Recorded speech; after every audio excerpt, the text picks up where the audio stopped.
До слова запрошується речник міністерства. Now the floor is given to the representative of the Ministry of Defense of Ukraine on ATO-related issues, Colonel Oleksandr Motuzyanyk. Good afternoon, everyone. Now the information about the main events that happened yesterday in the ATO zone. On the whole, yesterday the situation remained really tense. The enemy continued to use heavy weapons in all three sectors. But intensity of the use significantly decreased compared with the day before. The instances of the use of artillery by the enemy were recorded only in the Lugansk sector. On the whole, during the last 24 hours, the enemy violated ceasefire along the front line 54 times, including 14 with the use of heavy weapons. And now, information in more detail. So yesterday, military actions in the Lugansk sector started 6 a.m. and were along the front line. The most tense situation is in the Popasnansky region, where our positions in Popasna and Nartashkivsko that are near Bakhmut Road came under precision fire of the enemy that used grenade launchers and machine guns repeatedly. And starting 11 until afternoon, enemy delivered 2 mortar shellings, launching to ATO positions about 30 mines. And here in the evening, enemy delivered fire with the use of 122mm howitzers. Heavy weapons was used also against positions near Krimske, launching 20 mines, and before midnight the enemy launched 5 artillery shells. Further east, the enemy violated ceasefire near Zhovte, Slavyanno-Serbsk region, and Stara-Ardar, Stanично-Lugansk region. The enemy launched 5 mines of 82mm of caliber. During the last 24 hours in the Lugansk sector, there were 14 enemy shellings, half of which were the use of heavy weapons. The Donetsk sector. The 2 areas of the activity of the Russian occupation forces were Gorlovka perimeter and Avdiivka with its suburbs.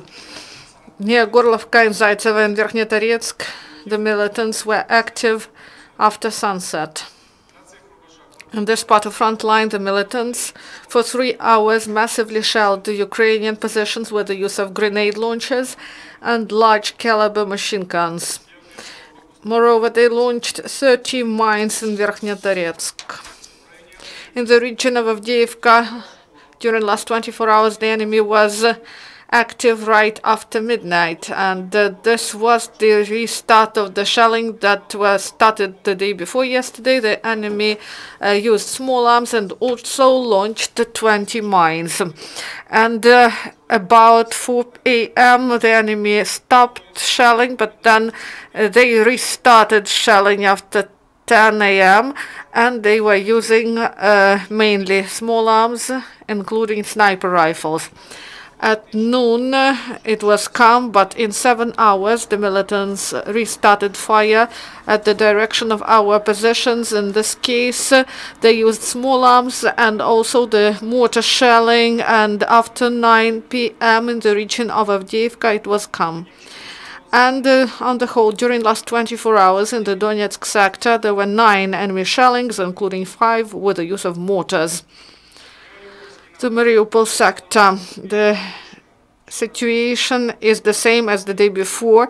The enemy before dawn delivered the shelling to Krasnogorovka from the direction of Staromykhailovka, and then in Mariinsky region the enemy used small arms and armored vehicles, shelling our positions, and including Mariinka checkpoint, and in the direction of which at about 8 p.m. the enemy used delivered fire with the use of small arms. In the region of Dokuchaevsk, right after midnight, the occupants delivered 1 short-term shelling, mortar shelling of our positions that are near Novotroitsk and Berezove.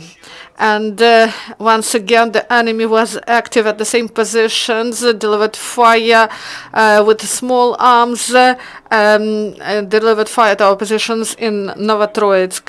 And in the south of the Pavlovil-Shirokino part of front line, the firing was delivered throughout the day, and the enemy used small arms and including sniper rifles. On the whole, during the last 24 hours in the Mariupol sector, enemy violated ceasefire 31 times, 3 times they used mortars. During the last 24 hours, in the result of the military actions, unfortunately, we have losses. 2 Ukrainian servicemen were killed and 4 servicemen were wounded. Our hearts go out to the relatives of the servicemen who died for Ukraine. Yesterday, near Volnovakha, Ukrainian forces brought down Russian air drone that is called Orlan. Orlan-type drones are supplied regularly to the militants by Russians. And during the last 24 hours, the law enforcers twice confiscated explosive objects from the residents of Mariinsky region. And they identified the place of these explosive devices due to investigation. These days in Berezova village, ammunition detonated because 2 men were trying to cut it in 2 parts, and 1 man died and 1 was wounded. And in the course of search of the house, they law enforcers found 200 grams of artillery gunpowder. The perpetrator said that he found 4 ammunition shells of 30 millimeter of caliber and took them home and disassembled them. And in the course of interrogation, the law enforcement officers got information that 1 more resident of Stepno village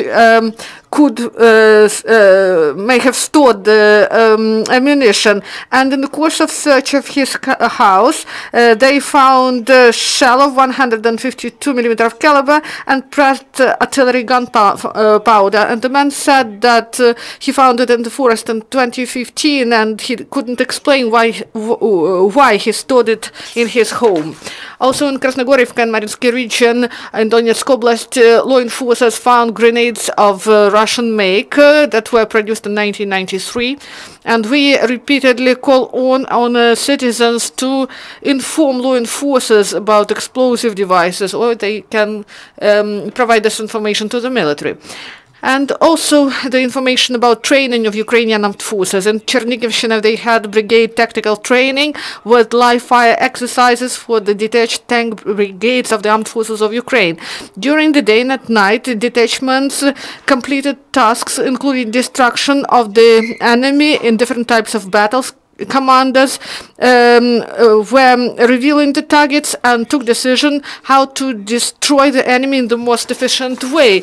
And these were training for regular detachments of brigade, and they were supported by landing forces, air forces and special operation forces, and also servicemen of the State Border Guard Service of Ukraine. And according to the estimate of the commanders, the best serviceman got a mobile diesel generator, and it will be used when the brigade will go to the front line. And this was provided by the commander of the South military district. So in Zhytomyr, they completed 3-day training for the commanders of the companies and also units of the detachments of the paratroopers forces of Ukraine.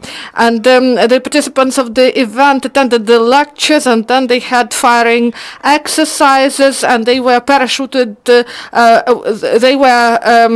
They carried out parachute-free landing from the transport helicopter Mi-8, and also they used with the use of special equipment. And also they were trained in demolition works and had firing exercises with different types of weapons. Thank you.